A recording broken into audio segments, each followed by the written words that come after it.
Europe में राष्ट्रवाद का लघु उत्तरीय प्रश्न है कि देश के प्रति राष्ट्रवाद क्या है। तो देश के प्रति प्रेम या भावना को क्या कहते हैं? राष्ट्रवाद कहते हैं। या राष्ट्रवाद एक ऐसी भावना है जो किसी भी विशेष भौगोलिक, सांस्कृतिक या सामाजिक परिवेश में रहने वाले लोगों में एकता की क्या बनती है? वाहक बनती है। नेक्स्ट है, मेजनी कौन था? तो मेजनी साहित्यकार, गणतांत्रिक विचारों का समर्थक, योग सेनापति था। मेजनी कार्बोनारी नामक गुप्त दल का सदस्य था। मेजनी ने 1831 में यंग इटली, ठीक है, यंग इटली और 1834 में यंग यूरोप नामक संस्था की स्थापना की। तीसरा क्वेश्चन है कि जर्मनी के एकीकरण की बाधाएं क्या थी? तो जर्मनी के एकीकरण की निम्नलिखित बाधाएं थी। पहला क्या था कि जर्मनी लगभग 300 छोटे छोटे बड़े राज्यों में विभक्त था। उत्तरी जर्मनी प्रोटेस्टेंट एवं दक्षिणी कैथोलिक के बहुमूल्य क्षेत्र था। जर्मनी में राष्ट्रवाद की भावना का क्या था? एक अभाव था। ठीक है, नेक्स्ट देखेंगे मेटरनिक युग क्या है। मेटरनिक युग क्या है?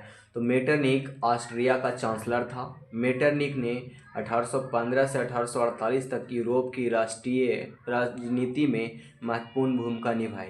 इसलिए 1815 में 1848 के काल को मेटरनिक युग कहा जाता है। नेक्स्ट है कि 1848 के फ्रांसीसी क्रांति के क्या कारण थे? ये कब पूछा है? 2013, 2014, 2019, 2022, 2024। ठीक है, तो 2026 में पूछने की संभावना है।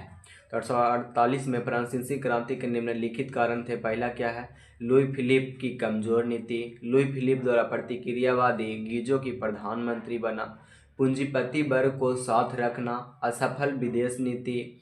किसी भी प्रकार के सुधारात्मक कार्य नहीं करना। बेरोजगारी और भुखमरी का बढ़ जाना।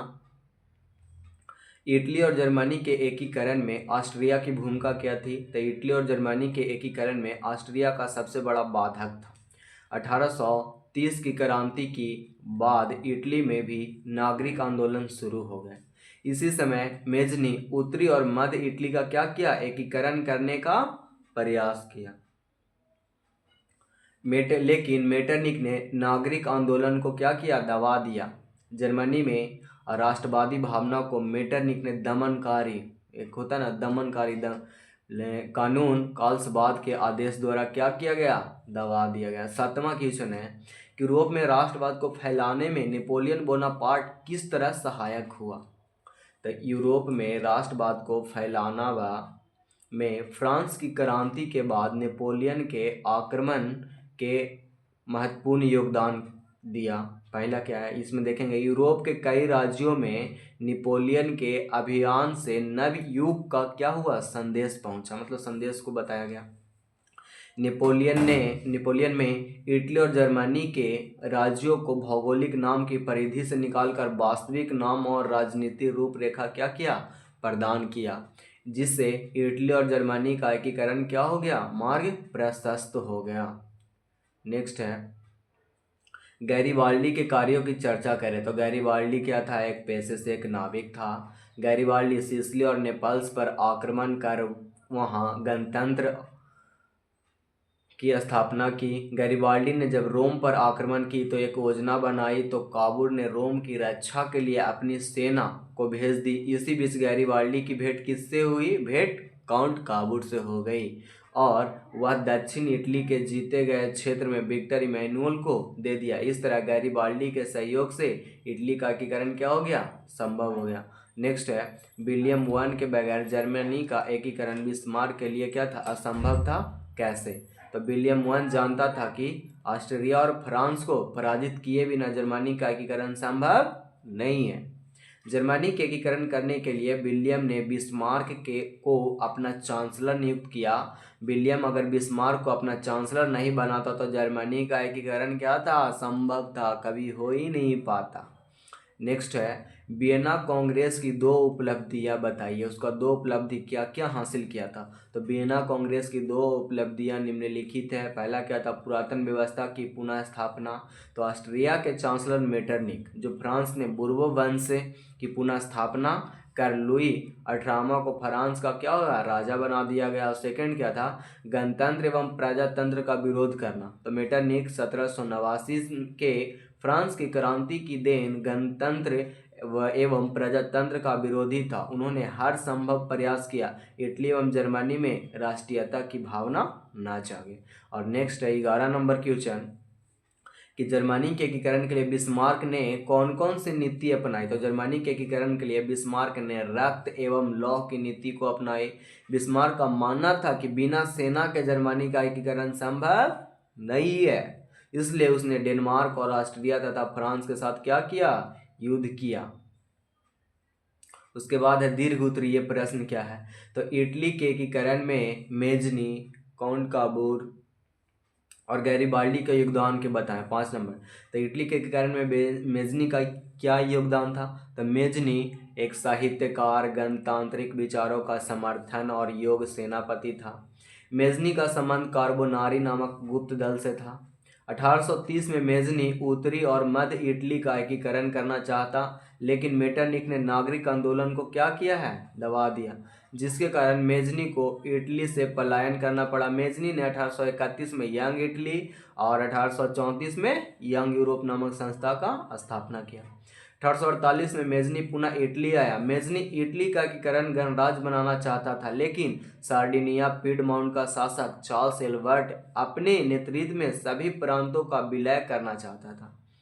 पोप इटली को धर्मराज बनाना चाहता था। इस तरह विचारों के टकराव के कारण इटली का एकीकरण क्या होगा, मार्ग अवरुद्ध हुआ और मेजनी क्या हो गया, पुनः पलायन कर गया। अगर हर उसको अगर कन्फर्म लगा, इसलिए वो क्या किया, पलायन कर गया। इटली के एकीकरण में काउंट काबूर का क्या योगदान था। तो सार्डिनिया पीडमाउंट के शासक विक्टर इमैनुअल ने काउंट काबूर को किस पद पे, प्रधानमंत्री के पद पे नियुक्त किया। काउंट काबूर एक सफल कूटनीतिज्ञ और राष्ट्रवादी था। काउंट काबूर इटली के एकीकरण में सबसे बड़ी बाधा किसको मानता था, तो ऑस्ट्रिया को सबसे बड़ी बाधा मानता था। 1853 से 54 के क्रीमिया के युद्ध में ऑस्ट्रिया को हराने के लिए काउंट काबूर ने फ्रांस के तरफ से भाग लिया और काउंट काबूर फ्रांस के नेपोलियन से 3 से 1 कूटनीतिक संधि कर ऑस्ट्रेलिया को क्या किया, पराजित कर दिया। और काउंट काबूर ऑस्ट्रिया को हरा करके लोम्बार्डी और पीडमाउंट पर क्या कर लिया, कब्जा कर लिया।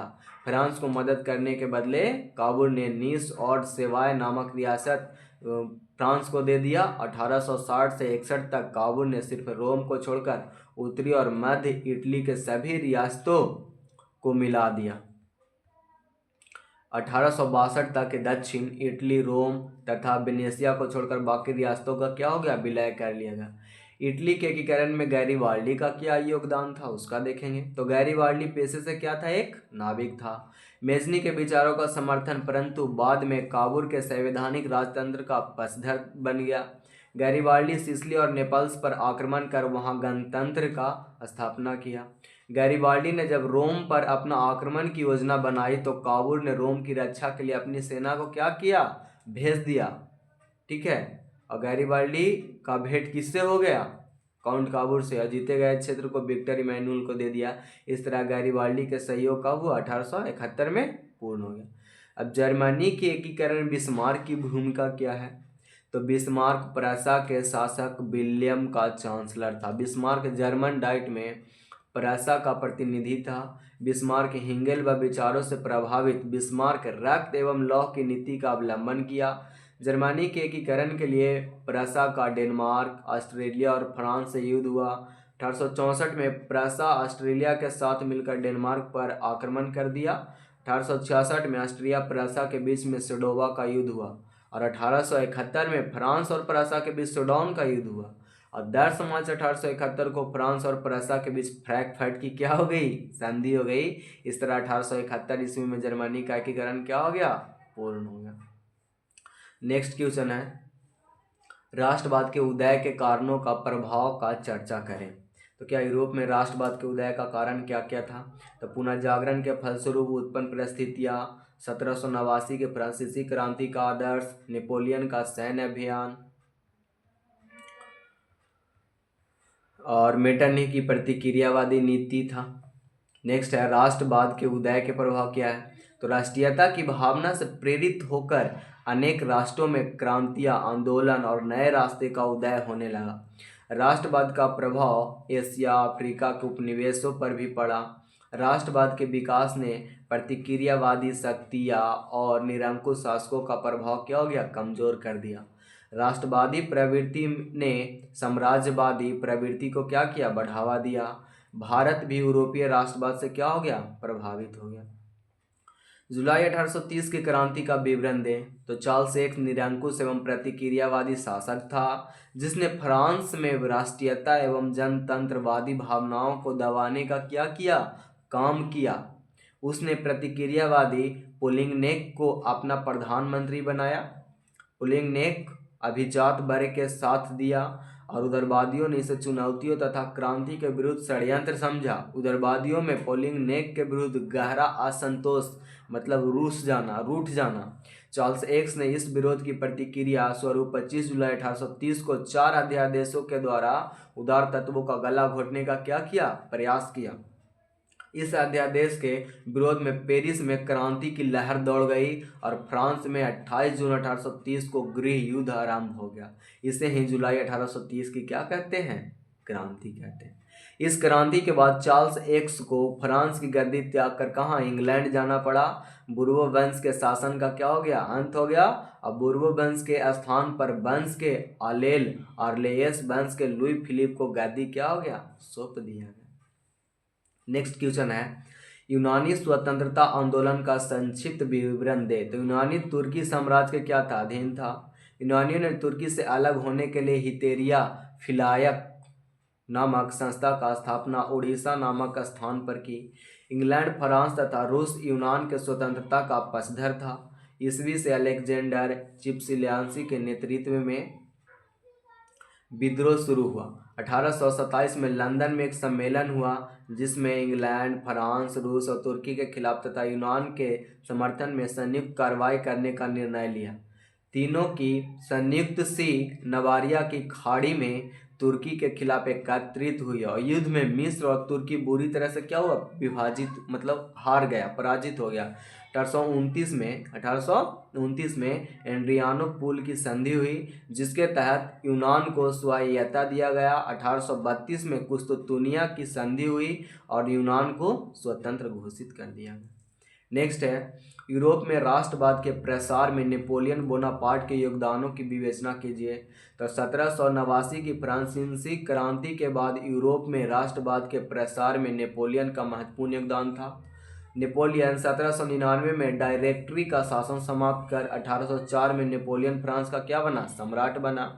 1804 में नेपोलियन ने नेपोलियन संहिता लागू किया। यूरोप के कई राज्यों में नेपोलियन के अधीन अभियान से नव युग का संदेश पहुंचा।